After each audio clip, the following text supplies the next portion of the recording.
It was Gary Bjorklund who famously said, "Grandma's Marathon starts in the middle of the woods, runs along the beautiful shores of Lake Superior, and finishes at a pub." Those words are now synonymous with Grandma's Marathon, and as thousands approach the starting line each June, we're reminded that no matter what a person's journey was to this spot on this day, that it's no match for the journey that lies ahead. I still get excited about the start every year. You know, I first ran my first Grandma's in 1981, and I've been back every year since. I got butterflies, I got excited, even like when I was running. And now when I'm broadcasting, once that gun goes off, it's like the butterflies go away and now, boom, time to get to work. And it's just a neat experience.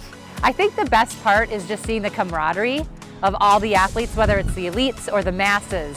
And everyone's excited, they're high-fiving or they're sharing their goals for the day or their dreams for the day. And just to feel that energy, that positive energy that we need in life, that's special.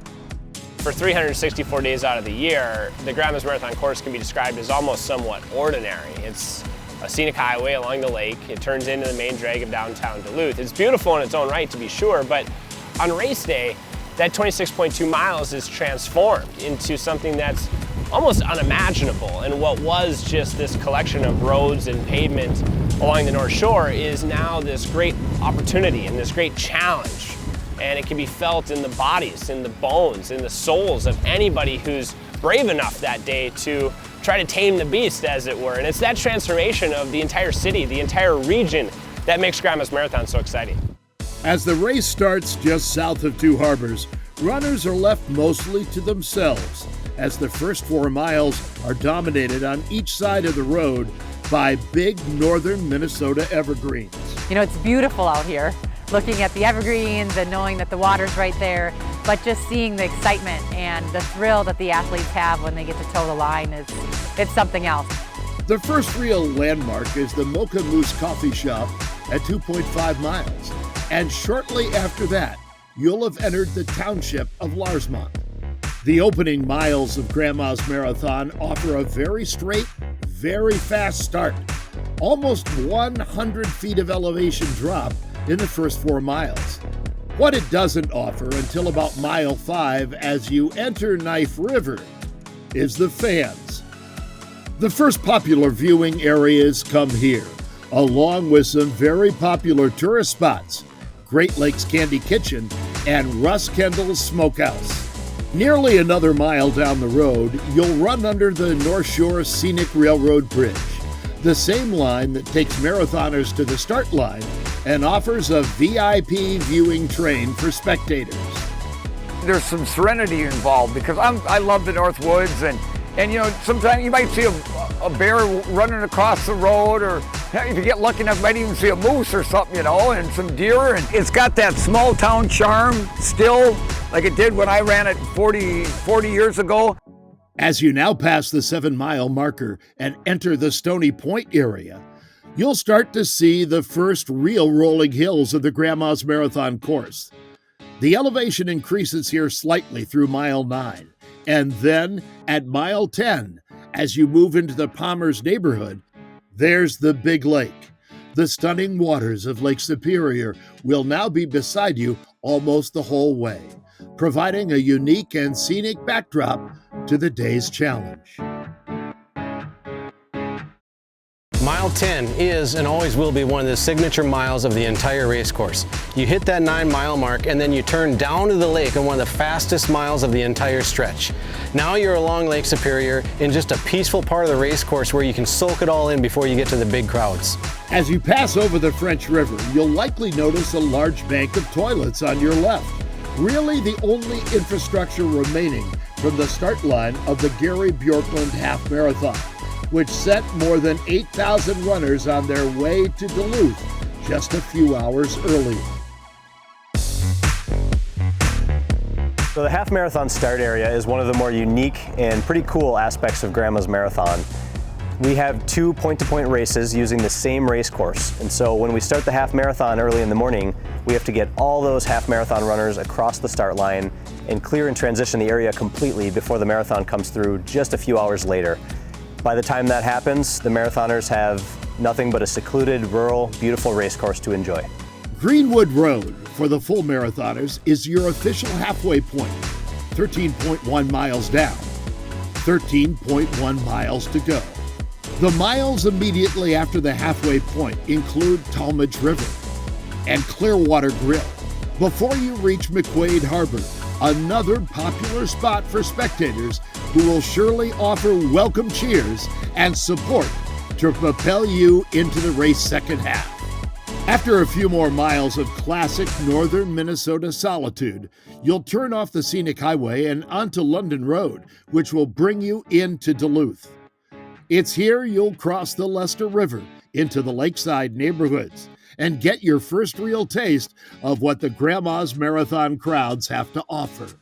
The crowds start to swell, and that kind of rejuvenates you and gets you fired up again. You usually hear some loud music. People are cheering so loud, and this is a day that everyone looks forward to. So this point of the course is kind of the party part. You know, they want to have fun. They want to get the runners excited to get home to that finish line, but they're also super encouraging as well.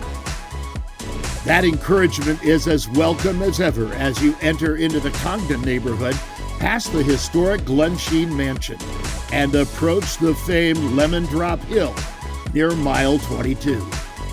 This is a make or break moment. You know, Lemon Drop Hill is that one where you first start to feel the hills. You know, once you get into the city, there's going to be some more ups and downs. And I think everyone is fired up. They want to get home.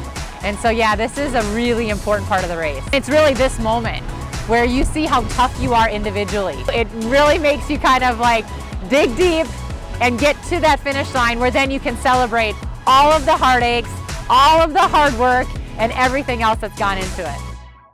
The namesake restaurant is gone, and the incline isn't as steep as it once was. But Lemon Drop Hill still is one of the most well-known pieces of the Grandma's Marathon course. Your reward at the top? Another spectacular view of Lake Superior and a very welcome downhill section through the London Road corridor and the Endion neighborhood. Perfect for recharging your energy ahead for the day's last miles.